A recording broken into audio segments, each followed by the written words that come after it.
what they won't show and what they won't have a conversation about on all of these liberal platforms and things like that is they will not have a conversation about what Elon Musk is doing good. Now, yesterday, the Biden administration actually left a bunch of astronauts that was only supposed to be in the air for a couple of days or supposed to be in space for a couple of days, and they were supposed to come back. And then this is for people that are saying, oh no, NASA, all of these other platforms, they're supposed to be awesome. And you know who they called on to get these people out of space? You know who they called on to get these people out of space? The same person that they hate. This is Elon Musk. He did an exclusive interview on Fox News with Sean Hannity, I believe, and this was his thoughts. As I said in my opening monologue earlier today, SpaceX successfully completed its rescue of 2 astronauts who spent 9 months stranded in space. They were only supposed to be there 8 days. SpaceX founder, chief engineer, CEO Elon Musk, he now joins us for an exclusive interview. Elon, first of all, what a triumph to the human spirit, human ingenuity, engineering. First of all, on behalf of, I know many people in this audience, thank you for what you did for those astronauts today. How were you feeling, throughout the day? I mean, I know I felt butterflies in my stomach, and I rarely feel them. Well, I'm actually usually a little nervous about these returns because there's always some risk that something could go wrong. But thanks to the excellent work of the SpaceX team working with NASA, the astronauts are now safely home. And so congratulations to the SpaceX and NASA teams on excellent work. And a huge note of appreciation to President Trump for prioritizing and expediting their return. You have been the chief engineer of SpaceX and remain the chief engineer of SpaceX. It is the first private company to ever make it to orbit. Walk us through the beginnings of that. It is not, it's something that nobody else has been able to accomplish. Well, it's quite a long story. And there are some books that have been written about it. But in the beginning, we didn't. I need that jacket too. I do need that jacket. That jacket is lit. I need that jacket all day long. So our first 3 missions failed, actually, of our Falcon 1 rocket. And we almost ran out of money and just barely made it with the 4th launch. If the 4th launch of Falcon 1 had not succeeded, we would have failed as a company. So we just barely made it. So I have to say that I was not a very good chief engineer in the beginning, but I did learn over time. And I think we've gotten, at this point, to where the vehicle is very reliable. And we are going to be able to take astronauts to Mars. In fact, we want to take anyone who goes to Mars and ultimately build a self-sustaining civilization on Mars. That is the long-term goal of the company. Make life multiplanetary. I mean, that is a very bold vision. How long do you think that might take SpaceX to be able to accomplish? I think we could do it in 20 to 30 years. So really, in our lifetime, I should say, if God blesses me with a longer life than I deserve, right? I could always hope. I would love to be able to see that. That would be amazing. I happen to have a telescope, and I love to look at the stars in the sky and the planets. And then the nerve. You know what's so interesting about this? You had AOC that said that Elon Musk is an idiot. She's the dumbest billionaire ever. Ain't that crazy? You have a cocktail waitress, a breakfast nook waitress that is calling Elon Musk an idiot. She said he is one of the most unintelligent billionaires that she has ever come across or met. And this is why I don't take any of these people serious. She said he is one of the most unintelligent billionaires that she personally has ever met. Now, I'm not sure how many billionaires that she's met in particular, but the dude is bringing astronauts home and things that has never been done before. And this is what she had to say about him. First and foremost, understand that there is already a federal agency who is a watchdog on waste in the United States. That is known as the Government Accountability Office. So all of these people acting like, oh, we're going to set up an agency to identify waste, as though that's never been an idea before, like, you know, take a number. These people, and I can tell you, in my experience, I have encountered many billionaires in my career. Maybe George Soros is one of them. Who knows? I have no idea. You all have seen many of those encounters in hearings, in other, you know, forms of questioning, etc. I can tell you that this dude is probably one of the most unintelligent billionaires I have ever met.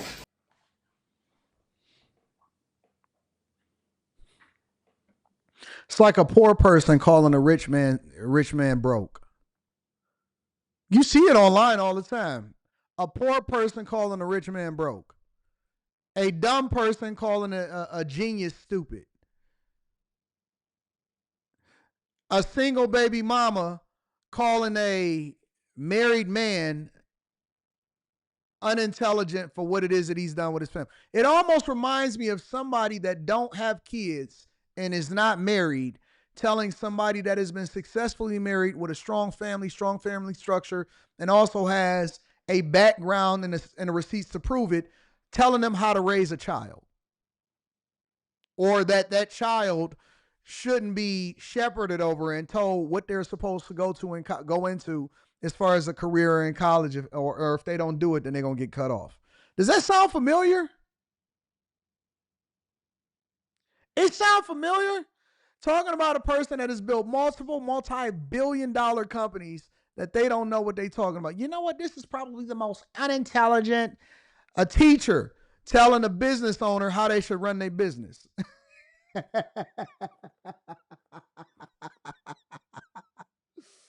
It's dumb. It's dumb to even think about. I am amazed at the majesty of all of creation and the idea that we even look at the moon and we can go there and come back, or a space station, or you launching the hundreds of satellites you have.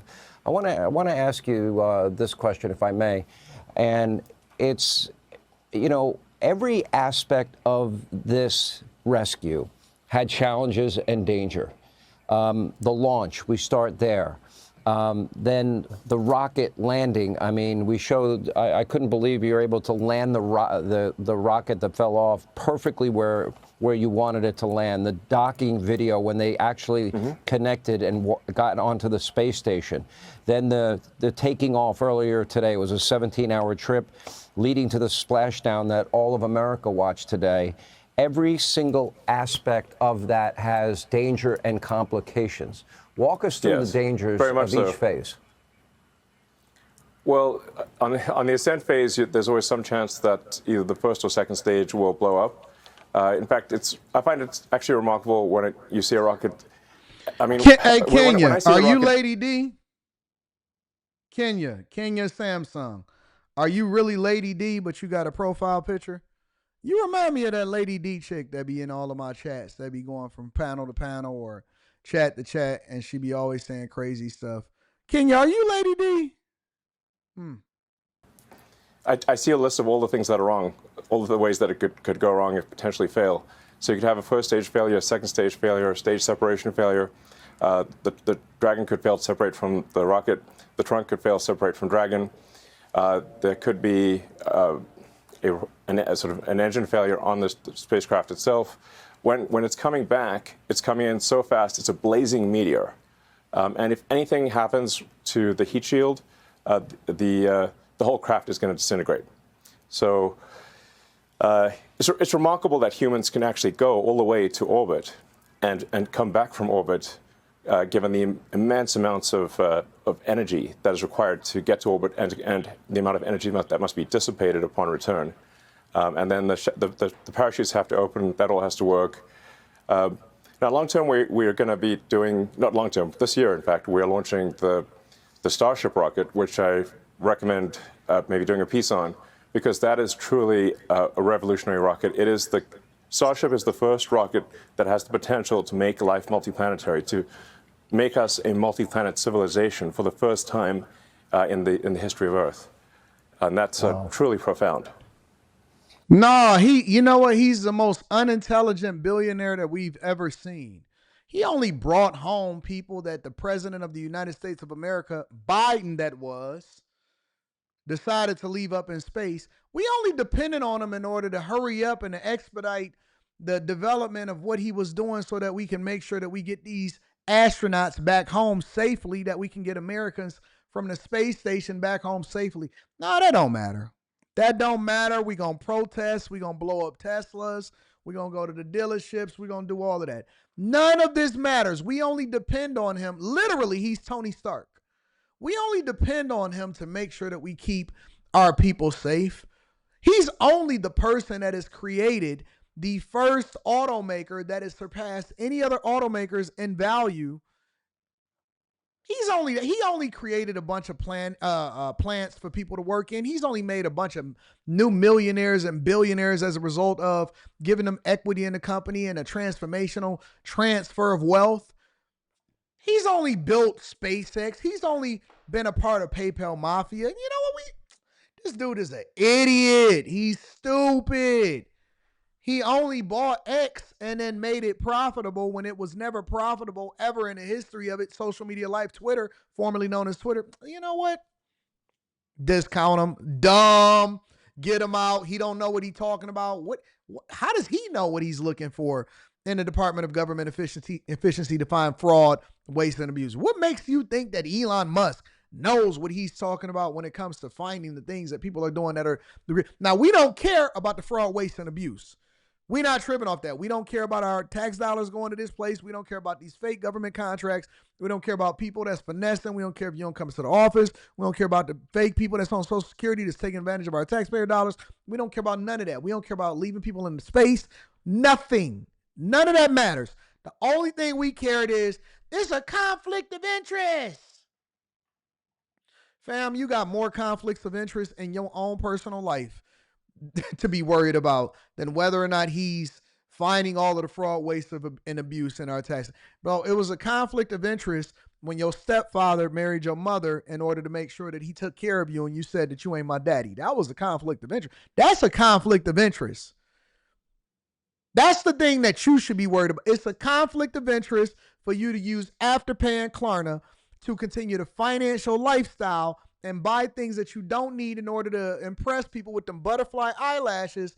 Then instead, you should have been investing in your future and making sure that you find a husband and shutting the hell up.